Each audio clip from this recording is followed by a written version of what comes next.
mi ò bá rọ́gùnrà fọmọ mi a máa géra rẹ̀ jẹ tí ẹ̀jẹ̀ yóò sì máa sàn.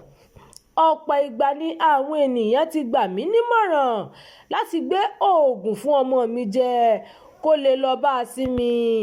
Èyí ni ọ̀rọ̀ ìyá Fáìsá tó bí ọmọ tó ní ìpèníjà ọpọlọ láti inú ẹ̀jẹ̀ tá a mọ̀ sí autism nínú ìfọ̀rọ̀wérọ̀ rẹ̀ pẹ̀lú ilé-iṣẹ́ ìròyìn lásìkò tí a ṣe àbẹ̀wò síbẹ̀ ló sọ nǹkan tí ojú rẹ̀ ti rí láti nǹkan bíi ọdún 21 sẹ́yìn tó ti bí ọmọ ọ̀hún. Nínú ọ̀rọ̀ rẹ̀, arábìnrin Rasheedat Ọlátúnjí ní ilé ìwòsàn tó ń wo àwọn alárùn ọpọlọ ni wọ́n ti fìdí rẹ̀ múlẹ̀ pé Fáìsá ní ìpèníjà ọpọlọ Asperger syndrome ní àsìkò tó wà ní ọmọ ọdún 8.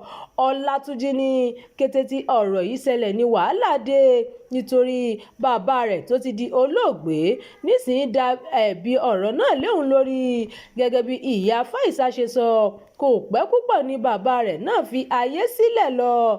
Ẹ̀rù ìtọ́jú ọmọ náà sì di ti òun nìkan ṣoṣo.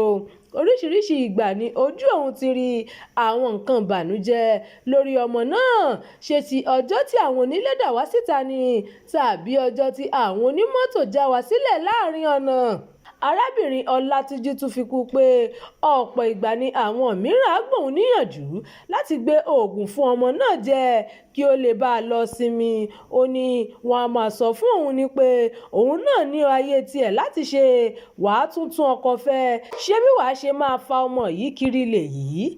Ìyá Fáìsá fi kún pé tí òun kò bá rí owó oògùn rà nítorí irú iṣẹ́ tí òun ṣe tí kò ní àsìkò kan pàtó tó lè mú owó wọlé, àìrówó ra oògùn tó jẹ́ ẹgbẹ̀rún 14 náírà lóṣooṣù yìí, ariwo ni yóò máa pa sí gbogbo ilé.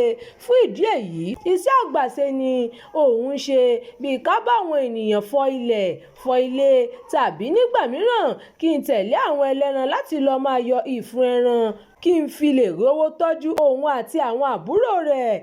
Ìyá Fáìsá ní títí tí ó fi pé ọmọ ọdún 21 yìí kò lè ṣe ohunkóhun fún ara rẹ̀ tó fi mọ́ tó bá ń ṣe nǹkan oṣù. Ó ní ọ̀pọ̀ ìgbà tí ó bá ń ṣe nǹkan oṣù lọ́wọ́ tí mo bá ràn lọ́wọ́ láti ilé ìdí rẹ̀ ó lè fà á yọ. Lásìkò tí ó bá bẹ̀rẹ̀ nígbà mìíràn màá ní láti dì í lọ́wọ́ dì í lẹ́sẹ̀ ni o àti ẹnu kí ó má bàa pariwo sí ará ilé.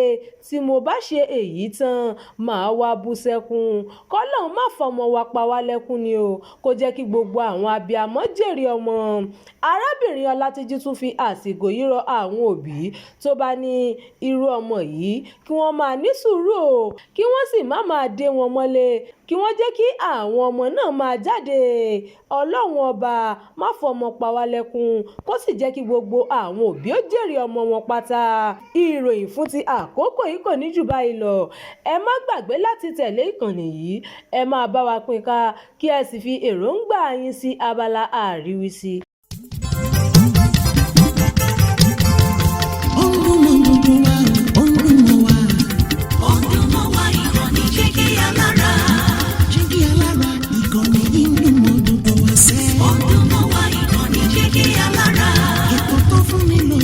Ètò tó wà ní lọ́yẹ̀ wà ń bẹ̀. Ọdún mọ́ wá ìkànnì Jígí Alára. Ìròyìn lóríṣiríṣi tàbí mọ bó ṣe ń lọ láwùjọ.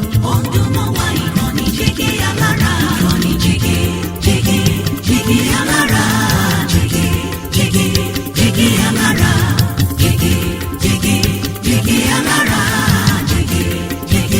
Jígí Alára. Ìkànnì Jígí Alára 24, bàbá gbogbo.